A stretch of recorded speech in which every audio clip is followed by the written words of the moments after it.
April 2008, DJ Jason Taylor from Leeds admitted 5 charges under the Wireless and Telegraphy Act in relation to his part in illegal broadcasting on the pirate station Radio Frequency. A magistrate's court fine and curfew was overturned at a Crown Court appeal in May to a conditional discharge. The conviction followed a raid by police and radio regulator officers on the station's studio in July 2007. The following programme was filmed before the raid, but couldn't be shown until legal proceedings had finished.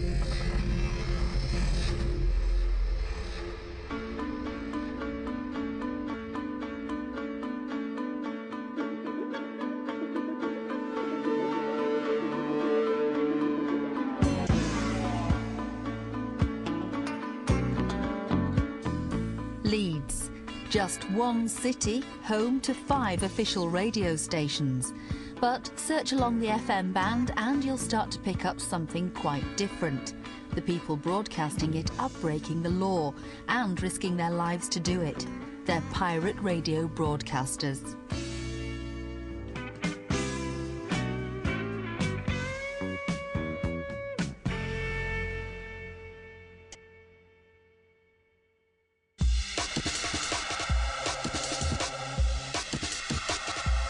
Radio Frequency is a pirate radio station operating out of Leeds. It features non-stop drum and bass music. An underground style not catered for in any depth by legitimate stations outside London.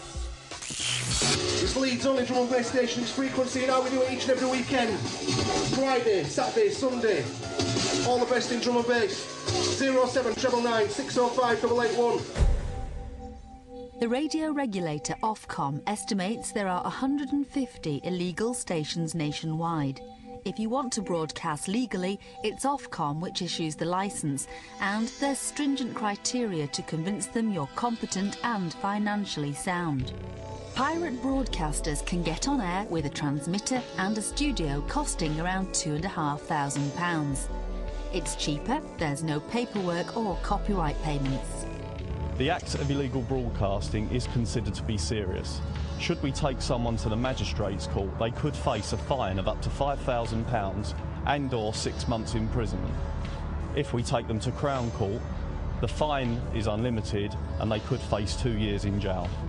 In 2006, Ofcom carried out more than 1,000 raids, resulting in 63 convictions relating to illegal broadcasting. That's it, Leeds, it's time again, it's the weekend. Radio Frequency was set up just over 2 years ago. If you're stuck for anything to do, don't forget tomorrow, Leeds Uni, mine, got the takeover. All the Frequency crew in attendance there.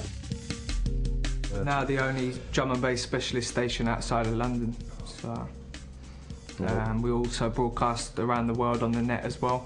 The music itself, drum and bass, came from the rave scene and is like the first UK music to have done so, and it's been going 10-15 years now, so it's obvious it's not going anywhere, and it's raves sell out worldwide in excess of 1,000 people every weekend, you know what I mean, and it's still very unrepresented on the more commercial radio stations. There's only literally one show dedicated to drum and bass music on mainstream radio. Text reads, keep the fire lit, which is what we're doing. To have a scene, you need a record shop, events and a radio station, and Leeds has always had a thriving music scene anyway, and now, especially with the drum and bass, how successful that's been in the last few years, it just made perfect sense, you know what I mean? Every Friday sees the same dangerous ritual on a tower block somewhere in the city. We link from here to the highest point we can possibly get in Leeds, and then that's where the actual transmitter's based, and this is done through a microwave link. Management of the station will go out and they'll put it on a tower block and plug it all in and put the aerials up and stuff. And risk their lives at the end of the day, because climbing a tower block in the winter's not a very nice job, you know what I mean? But that's how much, you know, we've got a whole team now that work here, and everybody feels drum and bass music from within here, so it's, you know, it goes deeper than it's just a business or whatever, innit? I mean, it is definitely a lot of risk involved. I think, you know, from what I've seen over the years, being involved with other radio stations and stuff, you know, there's a lot of climbing up tall buildings and messing around with electricity and all that sort of stuff, you know, so one thing goes wrong and that's it, you know, but the people that are doing it, you know, that belief. To them, it's the belief in what they're doing is a necessary thing.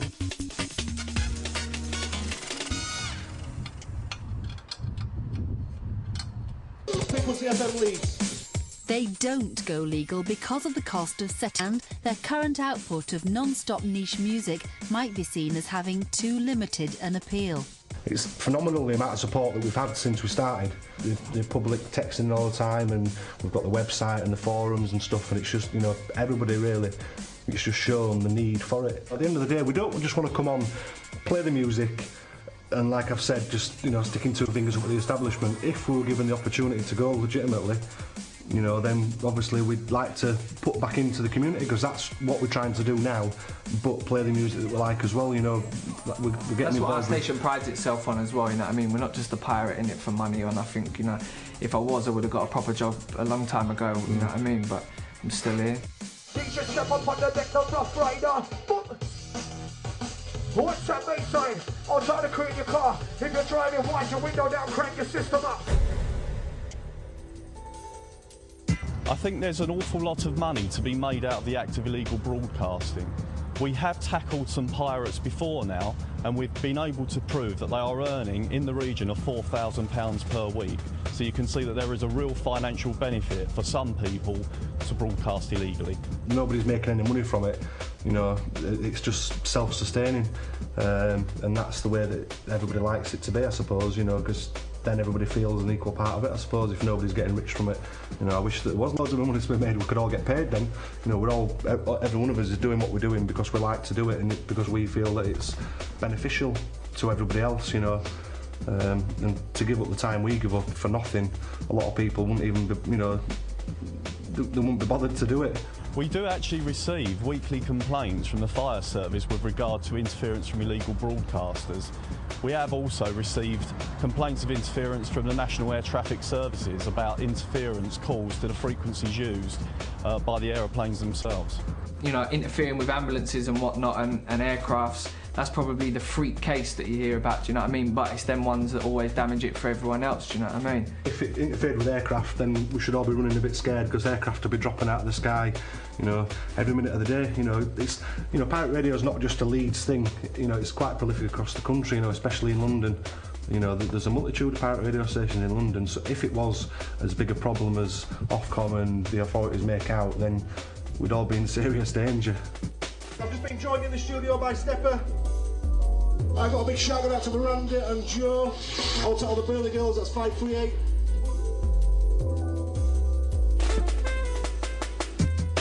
Radio Frequency maintains it's a non-profit organisation run to promote a niche music market. Ofcom claims many DJs are exploited by station managers, charging up to £20 an hour for the chance to appear on air. And stations receive money from selling advertising, often publicising events at nightclubs. This, Ofcom maintains, proves pirate stations are more interested in money than the community they serve. I think it's impossible for Ofcom to determine whether the illegal broadcasters are providing a service for the community. But what we have done is conduct some independent research into the listening habits of people that tune in to the FM band, and that will be published in due course. Introduction business. Once again on important studio line number 079996151. I think Ofcom are open-minded with regards to the FM spectrum, and I'm sure that they will take any outcome of the research seriously. That report has now been published. The research reveals that 30% of all UK radio listeners say they've experienced some form of interference to their service. Of those, 1 in 7 believe the interference was caused by illegal broadcasters. But it does concede there is a demand for content provided by illegal broadcasters in some areas of the country. And the research will help shape thinking on how to tackle this serious issue in the future. But yeah, I certainly wouldn't have had any chances to MC out of big nights and stuff. I turned up here, and the first 2 years I was here, I raved down the front with everybody else, and now I'm the other side of the barriers. And really it's all because, well, firstly to do with Central Beats, but then from there definitely Frequency is at least mostly responsible for that, yeah. Again, like I said, there's many different stories to be told, because that's like I said, we've got younger generation of kids that are like 14 that have now got a foot in the door in the music industry. Do you know what I mean? You've got someone like Andler that's sort of done his university thing. Now he's got his chance in music. For me, I've been doing music for 10 years before this, and like, so to me, radio hasn't really broke me, but the opportunity to be able to broadcast yourself and your message each week and your sound in it is just second to none. You know what I mean? You know, myself, when I was a kid, if it hadn't been for being involved with another radio station, you know, I could have been out, I could have been in jail or wherever. You know, it gave me something to focus on, gave me an interest, and it kept a healthy interest, you know, in music and keeping my nose clean and giving me something to look forward to. You know, I used to like going out, buying the records, looking forward to doing the radio on a weekend. It gave, you know, to me, it was a sense of purpose for instead of a bit of a misspent youth, really.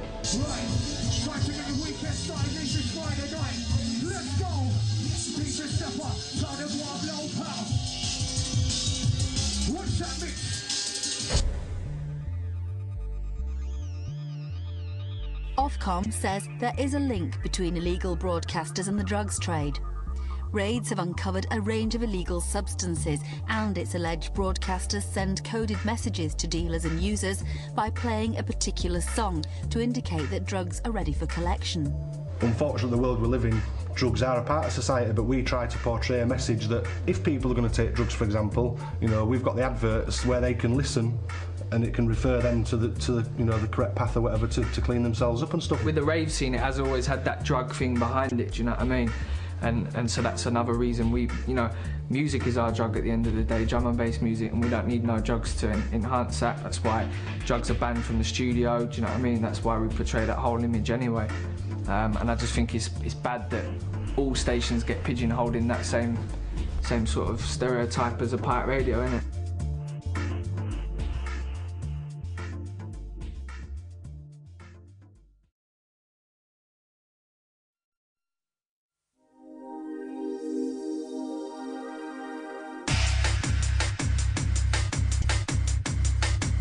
Pirate radio is still against the law, but it's nothing new.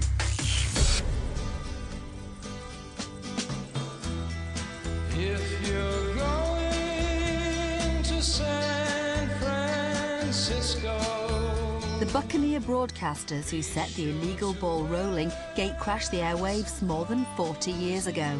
Radio Caroline started transmitting 3.5 miles off the Essex coast on Easter Sunday 1964.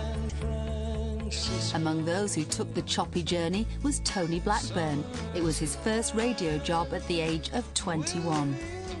At Classic Gold, it's 26 minutes past 12. It's a late breakfast show.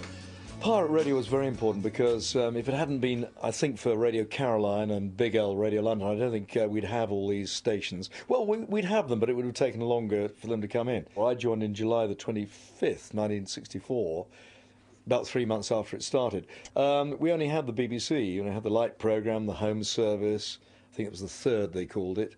And so there was no opposition to it. So and Radio Luxembourg fading in and out in the evenings. You know, so there was nothing really for the youngsters. There was no. You got the occasional record programme that came on, but apart from that, there was absolutely nothing. Even if each day's offering sounds very much the same, roll on the next week's holiday. Roll on the next disc.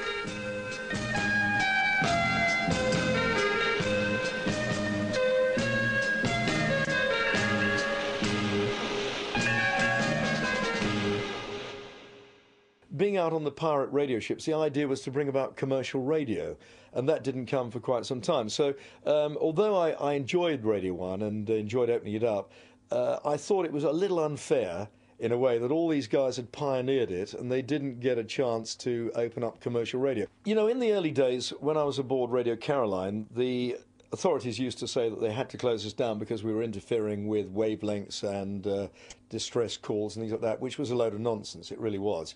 And the FM frequency it had a lot of space on it. Nowadays, particularly in London and some of the big cities, it really is a problem. And quite often they're interfering with the legal radio stations. So I think there is a point of closing a lot of them down. Unfortunately, I think they have to be controlled now. Although pirate radio started off as a minor player, the number of listeners grew in the mid-60s to the point where 20 million preferred their output to the rather staid BBC.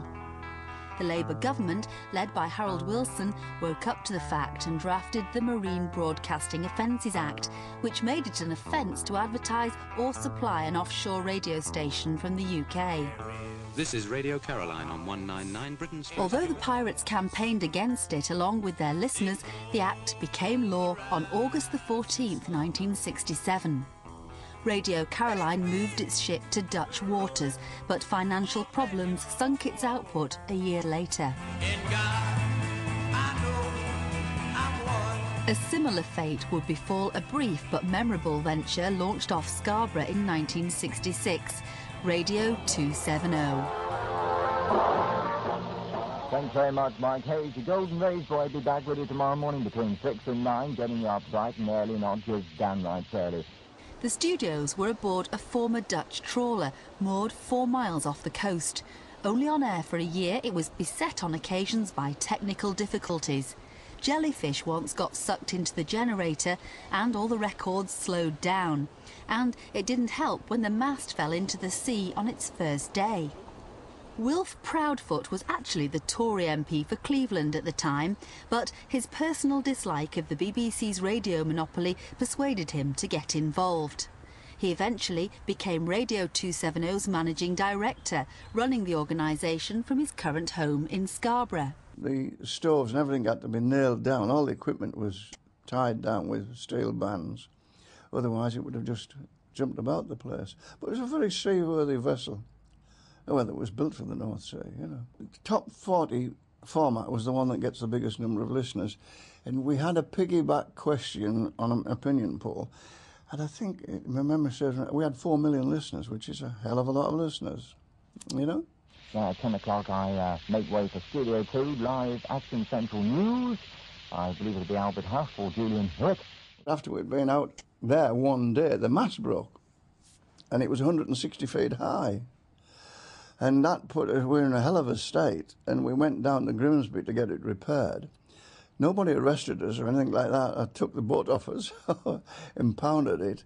So it was a strange attitude towards the thing, the pirate radio. It really never went straight for us to do anything about it. I remember we came in one night at my instructions, so I had the whole investment coming, tied up to the harbour in Scarborough. And suddenly along came a guy, the customs guy, and everybody panicked. And one of our blokes was at the top of the mast. So I gave the orders for it to go out again in case they took the ship. And this guy was 160 feet up, nearly died of fright. And of course he was terrified in case they switched on the transmitter, because it would have fried him, he reckoned. I don't know whether that's true or not, but it was one of the crazy stories. But the Marine Broadcasting Act was one hurdle too many, and the boat came in and the music went under. It went up to Whitby and was parked in the Whitby in a little side stream. And it stood there for long enough, and then we took the mast off, and it was sold to somebody further north. It went north to be broken up. Yeah, we should have sold it as souvenirs, bits of it. Although involvement in a pirate radio station was a surprising move for a sitting MP, Wilf Proudfoot has no regrets. The fact that people were willing to put money into it, that was really surprising. And the happy memories are all to do with the people in it. It really was a wonderful adventure.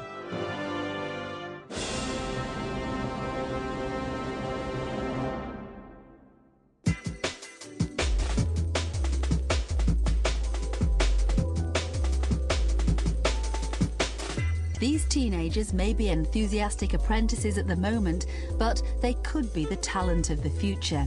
The only problem is their outlet is an illegal station. I like the music because it just makes you move. Like I do jump up drum and bass, which is quite a bouncy style tune. So I don't know, really, you just feel the vibe when you listen to it a lot. The amount of practice you have to put in, like, start off small, and then after a while, when you start to think you're getting better, just like put in more hours and stuff. Like usually now I put in about 3 hours a day, and then I'll go stop, have a rest of it. maybe eating sleep. That's it. Well, on a night, say, I'll just listen to drum and bass, or on a weekend I'll listen to Frequency and stuff like that. But my friends will, on a night, some of them will probably just go out and vandalise or something, or do something like that, whereas if I want to listen to radio or music, then I probably would be with them. Now, you all got into this because through the opportunity of listening to what is in fact an illegal radio station. Yeah. Does that bother you? No, not really, because it's not doing any damage to anybody else, is it really? Because people are getting put in jail for like running a pirate radio station, but there's people out there doing murders, so pirate radio station it's not really bad, it's not affecting anyone in any way. It's affecting them in a good way really, 'cause it's getting people heard out, it's keeping us off the street.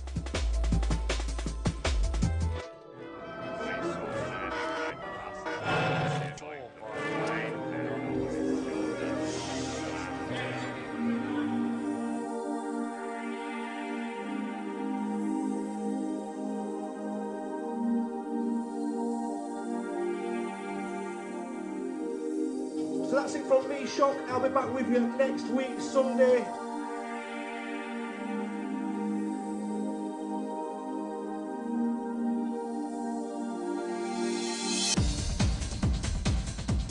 You're not breaking the law? We are on a law basis. I don't think we're doing anything morally wrong. You know, if somebody's written a little piece of paper that says you must pay to use the airwaves, you know, and give £50,000 a year for a licence, then yeah, we're breaking the law. Radio waves are all around us. You know, like we said, we feel the music's not represented properly, and if you go back to way back when, there was pirate radio stations like Caroline doing it from time, innit? You know what I mean? Yeah, it's against the law, but you know, it's giving people the opportunities. You know, we're not just like sticking two fingers up at the establishment and being renegades or whatever, or like inciting some kind of guerrilla warfare. We're playing music. You know, we've got the kids involved. You know, we carry all the adverts for Talk to Frank, for the anti-drugs campaigns. We have Prince's Trust. Prince's Trust. Management themselves don't see it as breaking the law, and I know what Ofcom would say, that most pirate radio stations are funded by drug dealers and whatnot, but there's none of that up here, you know what I mean? I think they probably speak of the one odd station that they might raid that has a drug den there as well, do you know what I mean? But surely everybody can't be labelled under that same thing, you know? Is it worth it? Of course it's worth it, man. Yeah, definitely. I wouldn't change it for the world. I love coming down here at the weekends. The show goes on, do you know what I mean? And like I said, it comes from within here. Music is a way of life for us lot, and we're going to carry on doing it. A few months after we filmed, Ofcom raided the studio, seized all the equipment and closed it down. The station was soon back on the air and now broadcasts from another premises.